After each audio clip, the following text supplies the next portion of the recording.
Bienvenue, vous êtes bien sur votre chaîne de télévision Cannes Les Reims TV, la chaîne de télévision du bassin cannois. Je vous souhaite la bienvenue à tous ceux qui viennent de nous rejoindre et on est dans l'invité de la semaine. Vous avez l'habitude, c'est un rendez-vous maintenant fidèle. Chaque semaine, on découvre une nouvelle personnalité. Et aujourd'hui, je suis très heureux de la recevoir car justement, elle a un parcours atypique et on va parler de spectacle aujourd'hui et de théâtre. Et je suis ravi de recevoir Isabelle. Bonjour Isabelle. Bonjour Laurent. Merci d'avoir répondu positivement à notre invitation. Je vous en prie. Alors Isabelle, on va apprendre à mieux vous connaître aujourd'hui. On va parler dans quelques instants, bien entendu en fin d'émission du 10 décembre, de ce spectacle à ne pas manquer à Cannes. Mais avant, on va parler de votre parcours, si vous voulez bien, pendant une dizaine de minutes. Alors justement, Isabelle, donc vous êtes dans une carrière du monde du spectacle. Vous avez toujours été dans le spectacle toute votre vie ? Pas toute ma vie, mais toutes mes rencontres ont fait que ça m'a amené vers le monde du spectacle. Voilà. Alors justement, on va commencer, si vous êtes d'accord, dans votre jeune enfance. Justement, c'est ça qui va être intéressant. C'est vous avez fait des études. Expliquez-nous un petit peu. Alors, j'ai fait des études. J'ai commencé des études. Je voulais travailler dans le monde du cinéma. D'accord. Mais derrière la caméra, surtout pas devant. Dans l'ombre alors. Ouais, dans l'ombre. Et je voulais devenir soit monteuse, soit script. D'accord. Script girl, voilà. Donc j'ai commencé à faire des études, des hautes études de cinéma, c'est-à-dire l'IDEC. J'ai arrêté en cours de route. D'accord. Trop long. Je suis quelqu'un d'assez. C'était trop long et peut-être c'était pas votre. C'était trop long. Ouais. J'avais pas mesuré le. Oui. Bon, ça arrive, ça arrive. D'accord. Et donc quand une fois vous avez arrêté vos études, qu'est-ce qui s'est passé ? Alors, ce qui s'est passé, c'est que à la maison, on m'a fait comprendre que ce n'était pas un hôtel-restaurant. Donc, si j'étais logée et nourrie, il fallait que j'aille travailler. Eh bien, je suis sortie de la maison, j'habitais Paris et je me suis retrouvée en tant qu'apprentie coiffeuse, qui n'a rien à voir. Et c'était pas du tout une vocation. C'est-à-dire, cherche apprentie coiffeuse. Je me suis dit, c'est pas mal. Pourquoi pas ? Pourquoi pas ? Voilà, pourquoi pas. Et donc, je suis rentrée et j'ai fait quelques années dans la coiffure. D'accord. Pas longtemps. Bon, c'est bien, vous avez essayé plusieurs choses, c'est ça le plus important. Et donc après, j'imagine, vous avez fait des rencontres. Et après, j'ai fait des rencontres. Donc, j'ai eu un beau-père qui, lui, travaillait aussi dans le monde du cinéma. D'accord.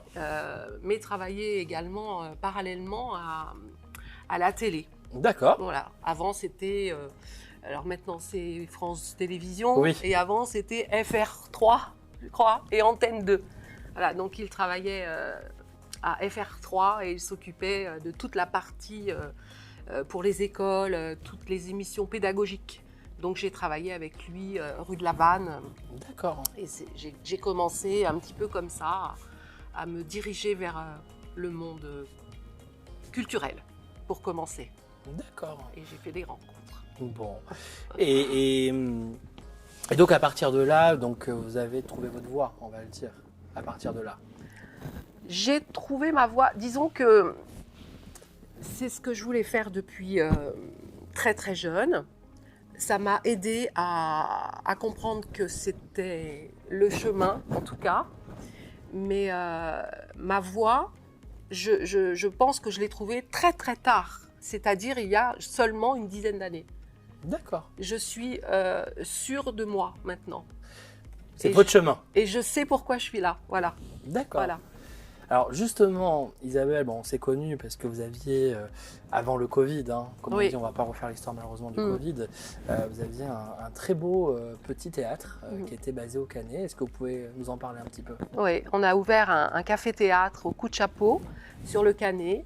Pas très grand, mais justement qui était magnifique, qui était vraiment fantastique. Ouais, on avait essayé de faire l'ambiance des vieux cafés-théâtres parisiens, non seulement avec les couleurs, mais avec l'ambiance. Et puis, on voulait que... On a réussi à faire venir des artistes connus, et on voulait que les gens qui viennent les voir soient à proximité. C'est la proximité qui faisait que... Je pense que les gens aimaient beaucoup cet endroit parce qu'après, ils pouvaient rester avec leur artiste jusqu'à des heures.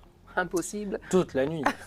C'est arrivé. Avec certains, voilà. c'est Pas arrivé. que des bêtises. Hein. Voilà, mais juste à discuter et à boire des verres. Oui. Donc voilà, c'était cette proximité, ouais, c'était magique. Non, mais j'en ai un très bon souvenir, Isabelle, parce que je trouvais que, en tout cas, c'est un format qu'on ne connaît pas bien sur le bassin cannois. C'est vrai.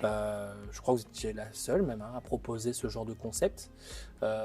Oui, ce concept-là. Voilà, en tout Après, cas. on sait qu'il y a la Comédia oui, au tout Canet. à fait. Malheureusement, Oui. le propriétaire tristement disparu. Un gros bisou à Alain Desmarais, qui a fait de la radio aussi, de la radio, de la télévision. Et donc j'imagine, le Covid est passé par là, donc vous avez arrêté, parce que tout s'est mis à l'arrêt, ce moment-là, du Covid. Ça doit être dramatique pour vous, j'imagine. Disons que voilà, c'est par rapport aux distanciations, comme c'était un tout petit café-théâtre de 49 places, par rapport aux distanciations et à tout ce qui entourait. C'est très compliqué. On était arrivé à 15-20 personnes, donc ça peut pas être rentable. Faisant venir des artistes de Paris. On ne pouvait pas continuer. Voilà. Non, c'était pas rentable. Donc, on a limité les dégâts. Bon. Alors j'imagine, maintenant on va parler du futur, c'est ça le plus important, le futur. Donc j'imagine, vous avez peut-être envie de remonter un théâtre. J'imagine qu'on est animé par la passion, c'est votre rêve, je pense. J'en rêve justement. Donc vous recherchez un endroit ? Oui, on recherche un endroit. On va lancer l'appel à la télé. Pourquoi pas. Ceci dit, nous avons rendez-vous à la mairie de Cannes le 17 novembre. Bon, voilà. À suivre. Mais c'est vrai que maintenant, ça fait 3 ans et demi que nous recherchons un endroit, un nouvel endroit, un peu plus grand, 100-150 mètres carrés, on va dire, et puis refaire de nouveau le coup de chapeau. Du spectacle. Ouais. Du beau spectacle.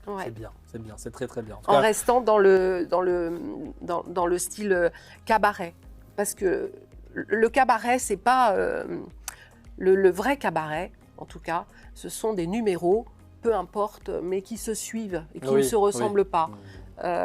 Et c'est pour ça peut-être que certains propriétaires ne comprennent pas bien, et pour eux, un cabaret, c'est le Lido, ce sont des revues. Oui, c'est une image c'est très bien, mais nous, c'est pas ça. C'est le petit cabaret de quartier, quoi, le café-théâtre.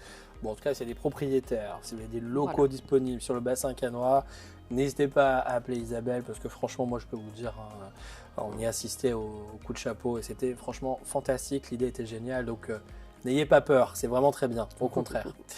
Alors justement, on va parler de spectacle. Donc le 10 décembre, il y a un spectacle que vous produisez, vous, c'est ça ? Oui. Alors expliquez-nous un petit peu quel est le but de ce spectacle. Alors c'est un spectacle qui a vu le jour il y a maintenant 5 ans. Voilà. Et comme nous n'avons plus d'endroit, eh bien, on le fait à l'extérieur. Ça s'appelle Les Poules aux yeux d'or. Donc c'est sans dévoiler trop. C'est l'histoire de 4 poules dans une maison bourgeoise, peut-être femme de la rue ou pas, ou maison. Et donc elles vivent ensemble et elles se racontent leurs histoires en jouant et en chantant. D'accord. Donc c'est un spectacle, comme j'aime à le dire, érotico-coquin, puisque les textes et les chansons sont coquines. D'accord. Mais jamais vulgaires. Bon, voilà. Et drôle. Ça va être rigolo, j'en suis sûr. Ça va être super marrant. Oui. Donc ça se passe le 10 décembre, c'est ça, Isabelle ? Ça se passe le 10 décembre à 16h à l'espace Mimon. D'accord. Et si on veut prendre des places, comment ça se passe ? Il y a un site internet ? Alors, nous n'avons pas mis de site internet. C'est vrai qu'on utilise beaucoup les réseaux. D'accord, c'est très bien, les réseaux, c'est très très bien. Donc sur Facebook, et puis les réseaux sociaux en général, oui. Bon, très bien.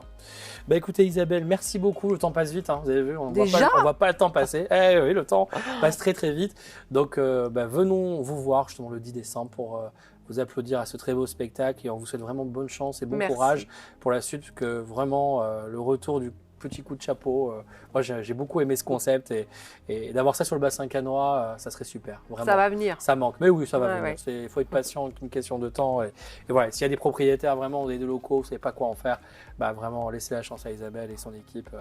Ils sont passionnés, formidables et c'est positif plutôt, voilà, comme concept, je trouve. Voilà. Il en faut. Merci beaucoup Isabelle. Merci Laurent. À très bientôt. Merci. C'était notre invitée de la semaine, Isabelle. Bien entendu, on se retrouve dès la semaine prochaine avec un nouvel invité. Et puis, je vous souhaite d'écouter une très très bonne semaine. Et merci pour votre fidélité. Vous êtes de plus en plus nombreux à nous regarder sur votre chaîne de télévision Cannes Les Reims TV, la chaîne de télévision du bassin cannois. Je vous souhaite une bonne semaine. À très bientôt.